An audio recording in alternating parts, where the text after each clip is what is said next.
한 사람이 친구를 태우고 이제 아주 옆에는 낭떠러지 로키 산맥을 운전을 하고 있었습니다.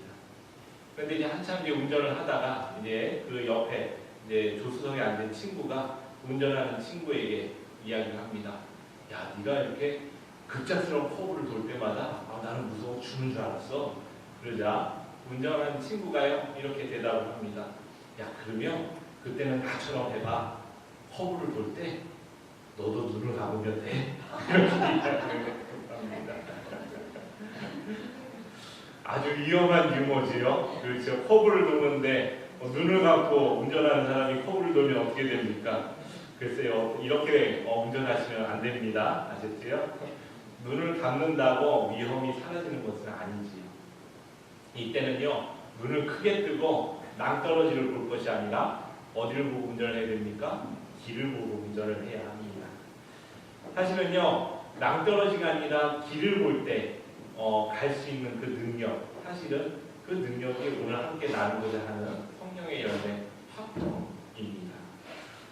여러분, 화평을 뒤집어 읽으면 어떻게 되죠? 화평을 뒤집어 읽으면, 뒤에서부터 읽으면 평화가 됩니다. 이 국어사전에는요, 이제 화평이나 평화나 거의 비슷한 의미로 사용되어지는데요. 이렇게 정의를 합니다. 화평은 화목하고 평온함, 나라 사이가 화목하고 평화스러움이라고 이렇게 정의를 합니다. 참 이상하지요. 이상하게 세상에는요, 곳곳에서 폭력의 소식들이요, 그냥 계속해서 들리고 있습니다. 요즘 신문을 보시면서 좀 안타까운 때가 언제이십니까? 그 이슬람 국가라고 하지요. IAS라는 곳에 가입하기 위해 젊은이들이 국경을 넘는다는 그런 또 소식을 들으면서 우리의 가슴을 아프게 합니다. 이런 소식을 들을 때마다 한 번쯤 이런 질문들을 하시죠. 야, 세계 평화는 정말 오기는 올까? 언제쯤 올까? 이런 생각들을 합니다. 아마 여기 계신 분들 제가 한 분 한 분 붙잡고 물어보지는 못했지만 아마도 평화를 싫어하는 분은 아무도 없을 것입니다.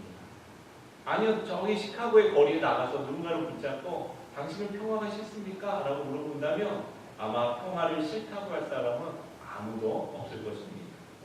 심지어요, 전쟁에 참여하는 군인도 자신이 전쟁을 하는 목적은 평화를 위해서 전쟁을 한다고 이야기를 합니다. 세상은 평화를 원하지요. 그런데 전쟁의 소식은 끊이지 않고요. 사회 간의 갈등은 또 끊어지지 않고요. 가진 자와 또 못 가진 자가 서로 반목을 하고요. 또 알게 모르게 인종에 대한 편견 때문에 생기는 갈등들을 우리 삶 가운데서 보게 됩니다. 심지어는 또 어떻습니까? 가족 안에서도 부부가 서로 화평하지 못하고 또 부모와 자녀가 또 화평하지 못하는 또 평화를 이루지 못하는 그런 모습들을 보게 됩니다. 그런데 많은 사람들이요 평화하면 글쎄요 여러분은 어떤 거 생각을 하십니까? 오늘 제가 오늘 하나님 참 감사하다 이런 생각이 든 게 이렇게 눈이 오잖아요. 들었으면서 딱 보는 그 장면이 우리가 이렇게 눈 오는 바깥을 바라보면 어떤 마음이 드십니까? 참 평화롭다 이런 생각을 하게 됩니다. 그런데요 사람들이 평화롭다, 평화를 좋아한다라고 하면서도 실제로 평화가 무엇인지는 모르고 살아가고 있다는 것입니다. 여러분 평화하면 어떻게 정의를 하십니까? 전쟁이 없는 거예요? 그렇게 생각이 드십니까? 그래서 오늘 우리는 성령의 열매, 화평, 평화. 도대체 성경은 이 화평에 대해서, 평화에 대해서 어떻게 증거하고 있는지 우리 함께 나누고자 합니다. 성경은 이 화평, 오늘 우리가 성령의 열매로 읽은 화평이라는 단어들을요, 히라버로 에이레네라고 이야기를 합니다. 혹시 여러분 가운데 에이레네 중창단 이런 이름을 들어본 적 있으십니까? 아마 중창단 이름으로 많이들 붙입니다. 이 에이레네라는 뜻이 이제 화평, 평화라는 의미를 가지고 있지요. 그래서 평화를 전하는 사람들이라는 의미로 에이레네, 중창단, 합창단 이런 이름을 많이 붙여지게 됩니다. 그런데 우리가 이 화평의 의미를 묵상하기 위해서는요, 사실 오늘 주신 그 본문만 가지고는 우리가 알기가 어렵습니다. 그래서 제가 본문을 두 군데를 이제 함께 나누기를 원하는데요. 우리 먼저 이 본문을 함께 읽어보도록 하겠습니다. 자, 준비 시작. 여자가 자기에게 이루어진 일을 알고 두려워하여 떨며 와서 그 앞에 엎드려 모든 사실을 여쭈니 예수께서 이르시되 딸아 내 믿음이 너를 구원하였으니 평안히 가라 내 병에서 놓여 건강할지어다 라고 주님 말씀해 주십니다. 이 본문은요 혈루병을 앓던 여인이요 이런 마음의 생각이 듭니다. 내가 예수님의 옷에만 손을 대어도 내 병이 떠나가겠구나 이런 믿음을 가지고 예수님의 옷에 손을 댑니다. 그 순간에요 그 여인에게 있었던 병이요 떠나가게 되지요. 그런데 그 순간 예수님이 자신의 몸에서 능력이 빠져나가신 걸 알고 이제 그 여인을 찾기 시작을 하십니다. 둘러보시지요. 그러면서 그 여인을 찾습니다. 그때에 여인이 예수님 앞에 어떻게 나옵니까? 두려워하면서 나왔다라고 오늘 성경은 이야기하고 있습니다. 그리고요 예수님이 그 여인에게 말합니다. 내 믿음이 너를 구원하였으니 평안히 가라. 히라보에는 이렇게 쓰여 있습니다. 휘파고 에이레네. 자,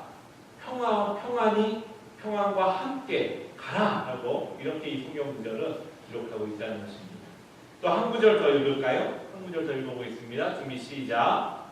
이날 곧 안식 후 첫날 저녁 때에 제자들이 유대인들을 두려워하여 모인 곳에 문들을 닫았더니 예수께서 오사 가운데 서서 이르시되 너희에게 평강이 있을지어다. 너희에게 평강이 있을지어다.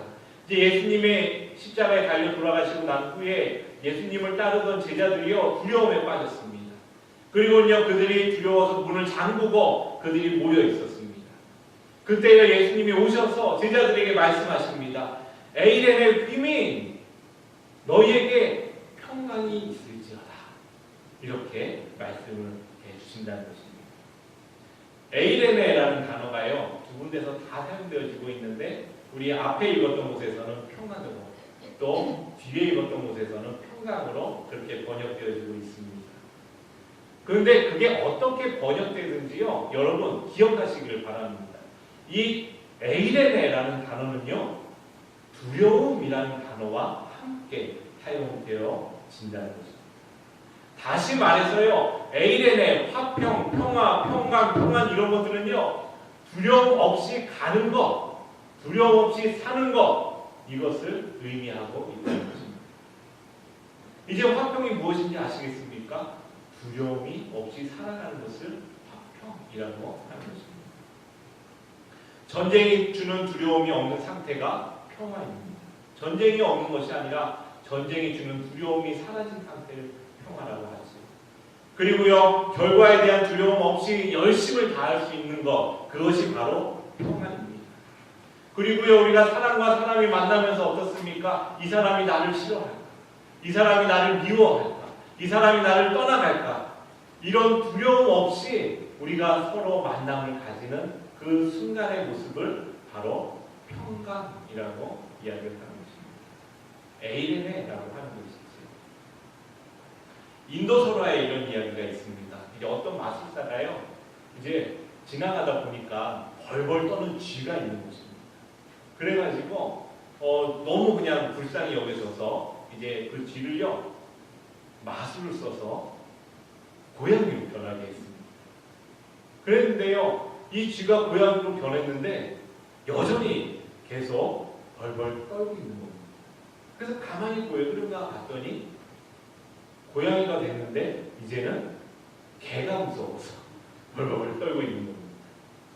그래서 이 마술사가 다시 그 고양이를요 개로 그냥 바꿔줬습니다. 그러면 이제 안 무서워하겠지, 안 두려워하겠지. 그랬더니요 이 고양이가 개가 되었는데도 역시 벌벌 떨고 있는 겁니다. 그래서 왜 그런가 보았더니요 그 앞에 호랑이가 있는 것입니다. 그래서 이 마술사가 한 번 더 이제 또 이야기 이제 그 호랑이를요 개를요 호랑이로 변신을 시켜줬습니다. 그랬으면 이제 좀 안 떨어도 되잖아요. 그런데 여전히 호랑이가 됐는데 벌벌 떨고 있는 겁니다. 그래서 가만히 쳐다보았더니 사냥꾼의 요청이 두려워서 벌벌 떨고 있는 것을 보게 됩니다. 그러자 이 마술사가 이렇게 이야기합니다. 에이, 너는 별 수 없는 쥐새끼구나. 쥐새끼가 다시 되어라. 그렇게 이야기했다고 합니다. 다시 말해서 이 소라가 이야기하는 게 무엇인가 하면요, 아무리 두려움을 없애고자 해도 두려움이 사라지지 않는다는 것입니다. 어떤 순간에도 인간은요, 두려움을 가지고 살아가게 된다는 것을 이제 이야기해주는 그 이야기지요. 특히 현대에는 어떻습니까? 현대에는요, 사람들이요, 두려움을 자극해서 상품을 팝니다. 대표적인 게 뭐지요? 대표적인 게 보험이죠. 보험. 두려움을 대상으로 상품을 판매하는 겁니다. 제가 요즘 굉장히 재밌게 본 광고가 하나 있습니다. 어떤 젊은 남자가요, 아주 친구들과 아주 재밌는 파티를 즐기고 있습니다. 그런데 그 순간에 자기는 이렇게 이야기합니다. 나는 절대 결혼 안 할 거야. 나는 절대 결혼 안 하고 이렇게 친구들과 재밌게 살 거야. 이렇게 합니다. 그런데 그 순간 장면이 바뀌면서요, 이 청년이 이제 어떻게 해요? 결혼 반지를 고르고 있습니다. 자기가 절대 이렇게 안 한다고 했는데 이제 결혼을 하게 됐지요. 그런데 이제 그러면서 또 이야기를 합니다. 나는 절대 애를 안 낳을 거야. 나는 저렇게 애를 키우면서 힘들게 안 할 거야. 그러면서 never 하면서 이야기를 합니다. 그런데 이제 아내가 와서 이야기를 합니다. 여보, 나 임신했어. 이렇게 이야기를 합니다. 그러자요, 이 젊은이가 다시 이야기를 합니다. 그래? 그럼 난 절대 둘째는 안 낳을 거야. 그런데 그러자 아내가 지나가면서 이야기합니다. 여보, 나 또 임신했어. 그러고 지나갑니다. 무슨 로맨틱 코미디를 보는 줄 알았습니다. 그런데요, 그 뒤에 그 회사 마크가 나오는데 그 광고가 무슨 광고였냐면, 여러분도 아시지요? 스테이트 땡땡 광고였습니다. 뭐 아시는 분들 아실 겁니다. 보험회사 광고지요. 사람들은요, 미래에 생길 그런 두려움을 대상으로 상품을 판매하는 그런 모습들을 보게 됩니다. 일면이지만 오늘날 사회는요, 끊임없이 우리에게 두려움을 가지고 살아가라고 이야기를 합니다. 여러분 이런 생각을 해보셨습니까? 그럼 두려움이라는 게 도대체 어디서 시작이 되었을까? 왜 인간에게는 두려움이라는 게 생기게 되었을까? 그것만 없으면 될 텐데 왜 두려움이 생기게 되었을까? 우리 창세기 3장 9절에서 10절의 말씀을 우리 함께 읽기를 원합니다. 함께 읽습니다. 준비 시작.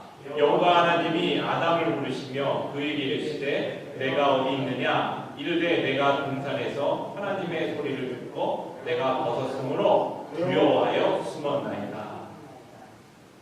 여러분은 에덴 동산에 대해서 많이 들어보셨을 것입니다. 아마 인류가 창조된 이래로 고대로부터 하나님이 만드셨던 그 에덴 동산에 대한 그 이상향에 대한 늘 마음이 있었지요.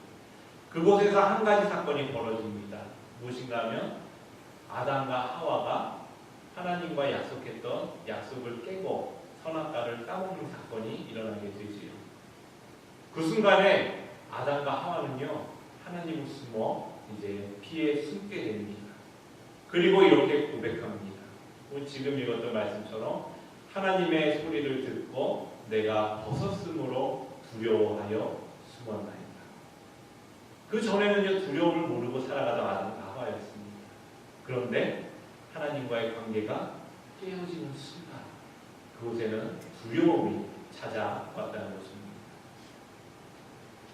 여러분, 가인과 아벨을 아시지요? 자, 가인과 아벨. 자, 가인이 아벨을 죽이게 됩니다. 아마 그전에 하나님을 두려워하는 마음을 가지고 살아갔겠지요. 그런데 가인이요 아벨을 죽이고 나서 그가 하나님께 하는 이야기는 그렇습니다. 다른 사람들이 나를 죽일까 두렵습니다. 사람과 사람의 관계가 끊어지니까요, 어떤 일이 생깁니까? 사람을 두려워하게 된다는 것입니다. 그 두려움이라는 게 관계의 끊어짐에서 온다는 것을 우리가 알 수가 있는 것이지. 화평이 성령의 열매인 이유가 여기에 있습니다. 화평을 이루기 위해서는요, 관계가 회복이 되어져야 된다는 것입니다. 우리가요, 화평의 열매를 맺고 두려움이 없이 살아가기 위해서는요, 바로 예수 그리스도를 통하여 하나님과의 관계가 회복되어질 때 맺혀지는 열매가 바로 화평이라는 것입니다. 바로 그 관계가 회복되어질 때만이 인간 가운데 가지고 있었던 그 최초의 두려움이 사라지게 된다는 것입니다. 구약 성경은요, 이스라엘을 통해서 참으로 많은 것을 우리에게 가르쳐 줍니다. 특히 하나님과의 바른 관계 안에서만 평화를 누릴 수 있음을 구약 성경은 우리에게 반복적으로 가르쳐 주고 있습니다. 처음에 구약 시대에 하나님이 모세를 통해서 이스라엘에게 약속을 하십니다. 그게 무슨 약속인가 하면 아주 간단합니다. 하나님과 너희가 바른 관계 안에 있으면 너희가 평안을 누릴 것이고, 너희가 하나님과 바른 관계를 맺지 못하면 너희의 삶이 고난 가운데 거할 것이라는 것입니다. 그런데요, 이 약속은 우리 구약 성경을 이스라엘의 역사를 통해서 너무나 우리에게 잘 증거되어지고 있습니다. 저는 말씀 한 구절 더 읽기를 원하는데요, 우리 너무나도 좋아하시는 말씀이지요. 우리 함께 읽도록 합니다. 준비 시작. 다윗이 블레셋 사람에게 이르되 너는 칼과 창과 단창으로 내게 나아오거니와 나는 만군의 여호와의 이름 곧 내가 모욕하는 이스라엘 군대의 하나님의 이름으로 너에게 나아간다. 자, 다윗과 골리앗의 싸움에서 다윗이요 골리앗을 향해 나가면서 이야기를 합니다. 골리앗, 너는 칼과 창과 단창으로 내게 나오지만 나는 나에게 있는 하나님의 이름을 가지고 나는 나와 관계를 맺고 있으신 하나님을 의지하여 나아간다. 그 고백을 하고 있습니다. 여러분, 이 싸움의 결과는 어떻게 되는지 아십니까? 잘 모르시지요? 이 싸움의 결과 다윗이 승리를 합니다. 자기가 들고 다니던 그냥 돌을 들고 나갔던 다윗이요, 창을 들고 칼을 들고 나오는 골리앗을 싸워서 승리하게 됩니다. 다시 말해서 무엇입니까? 하나님의 구원하심이 칼과 창에 있는 곳이 아니라 하나님의 구원하심은 하나님과의 바른 관계 안에 있음을 가르쳐주고 있다는 것입니다. 이스라엘은 아주 작은 나라였습니다. 근데 그 나라가요, 하나님과 바른 관계 안에 있을 때는 평화를 누렸습니다. 그들의 군사력이 아니라 하나님과의 관계가 평화의 원천이었다는 것이죠. 그것을 성경은 우리에게 가르쳐주고 있다는 것입니다. 여러분, 화평은 언제 임합니까? 하나님과의 바른 관계 안에서 두려움이 사라질 때 임하는 것이 바로 화평임을 여러분 마음 깊이 깨닫는 여러분 되시기를 축복합니다. 혹시 지금의 삶을 대하면서 자꾸 두려움이 커지는 분들이 계십니까? 자꾸 근심이 커져가는 분들이 계십니까? 자꾸 염려가 많아지는 분들이 계십니까? 그러면 여러분, 하나님과의 관계를 다시 한번 점검해 보시기를 바랍니다. 그렇다면 오늘 성령의 열매인 화평의 열매를 맺기 위해서 우리는 어떻게 해야 할까요? 맺혀지는 열매인데 우리가 어떻게 하면 우리가 더 하나님과 관계를 깊이 하며 화평의 열매를 맺으며 살아갈 수가 있느냐 말입니다. 베드로는요, 자신의 실수를 통해 우리에게 가르쳐 줍니다. 우리 말씀 더 읽겠습니다. 우리 함께 읽습니다. 준비 시작. 베드로가 대답하여 이르되 주여, 만일 주님이시거든 나를 명하사 물 위로 올라가소서 하니 오라 하시니 베드로가 배에서 내려 물 위로 걸어서 예수께로 가되 바람을 보고 무서워 빠져가는지라 소리질러 이르되 주여 나를 구원하소서 하니, 자, 이 말씀에는요 두 가지 사건이 나타납니다. 잘 보시면 아시겠지만 베드로에게 두 가지 사건이 나타나는데요, 하나는 베드로가 물 위를 걷는 사건입니다. 그리고 다른 하나의 사건은 베드로가 물에 빠져가는 사건입니다. 예수님의 음성을 듣고요, 예수님을 바라보고 나아갈 때요, 베드로는요 물 위를 걸어갔습니다. 그런데 베드로가요 바람을 보니까요 그 마음에 이런 생각이 듭니다. 무섭다. 바다 가운데 풍랑이 있는 것을 보니까요 마음속에 이런 생각이 듭니다. 두렵다. 그 순간 그는 어떻게 됩니까? 물에 빠져갑니다. 바람을 보지 않고 예수님을 바라보고 갔다면요, 그는 예수님께 물 위를 걸어서 갈 수 있었습니다. 그런데 바람을 보고 두려워하는 순간 그는 물에 빠져가는 모습을 우리에게 보여주고 있다는 것입니다. 우리는 바람을 보지 않고요 예수님을 바라보아야 합니다. 오늘 우리를 인도하시는 그분을요 믿음을 가지고 의지해야 합니다. 바람 불어도요, 비바람 쳐도요, 여러분 그것을 바라보지 마시고 주님만을 똑바로 보고 살아가십시오. 그러면요 우리 마음 가운데 두려움이 사라진다는 것입니다. 저는 허드슨 테일러 선교사 이야기를 나누면서 설교를 정리하고자 합니다. 허드슨 테일러 선교사는요 중국 선교를 하시던 선교사분이십니다. 그런데요 그 일이 자꾸 이제 많아지고 이제 하면서 선교비도 더 필요하고 그리고 뭔가 더 많은 일들을 해야 되는데 옆에는 동역자가 없고 협력자가 없고 선교비도 떨어져 가는 것입니다. 도와주는 사람이 아무도 없는 겁니다. 그러니까 선교사님 마음이 얼마나 답답했겠습니까? 참으로 힘이 들지요.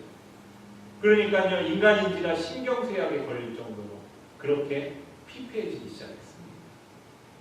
그런데 어느 날 성경 요한복음 15장을 읽어 내려가다가 5절에서 이 말씀을 읽었습니다. 나는 포도나무요 너희는 가지니. 그런데 이 말씀이요 이 선교사님께 와서 닿은 것입니다. 그래 주님은 포도나무시고 나는 그 가지인데 내가 걱정할 것이 무엇이란 말인가. 주님께서 수분과 양분을 공급해주는 나무인데 왜 가지인 내가 수분과 양분을 공급하려고 하지? 내가 참으로 어리석구나. 주님 이제는 제가 그 염려와 근심을 주님께 다 맡기겠습니다. 책임져 주시옵소서. 그렇게 꿇어 엎드려 그는 회개하고 기도하면서 모든 문제를 주님께 맡기기 시작했습니다. 그러자 놀라운 일이 벌어졌습니다. 그 마음에요 평안이 임한 것입니다. 신경쇠약에 걸릴 정도로 두렵고 떨렸던 그의 삶 가운데 평안이 임하고 그리고 그 이후에 그가 행하는 여러 가지 선교 사역 가운데 많은 열매를 볼 수 있게 되었다는 것입니다. 예수님을 믿는 우리는요 예수 그리스도를 구주로 모셔드리고 하나님과의 관계가 되었습니다. 여러분 우리가 평안을 더 깊이 누리는 것은요 하나님과의 관계가 깊어지면 깊어질수록 우리가 하나님을 의지하면 의지할수록 우리의 평안은 더욱더 커져간다는 것입니다. 우리의 환경을 보고 인생의 풍랑을 보고 두려워하지 마시길 바랍니다. 여러분이 의지하는 하나님을 바라보시고 여러분이 믿으신 예수 그리스도를 바라보시고 삶의 현장에서 다가오는 문제로 두려워하기보다는 그 길을 걸어가시기 바랍니다. 말씀을 통해서 주님과 가까이 가시고요. 기도를 통해 주님과 더 깊은 사귐을 가지시기를 바랍니다. 예수님을 의지하십시오. 그러면요 여러분 마음 가운데 두려움이 사라지고 여러분 마음 가운데 여러분 삶 가운데 화평이 임하게 될 것입니다. 그때야 하나님은요 우리에게 풍랑을 지나서 바다를 걸을 수 있는 능력도 허락하여 주시고 때로는 불어오는 풍랑을 잠잠케 하여 주시고 때로는요 우리에게 지혜와 능력을 더하여 주셔서 그 풍랑 가운데를 걸어갈 수 있는 용기와 담대함도 허락하여 주신다는 것입니다. 예수 그리스도를 바라보는 것 화평의 열매를 맺어가는 여러분 되시기를 주님의 이름으로 축복합니다.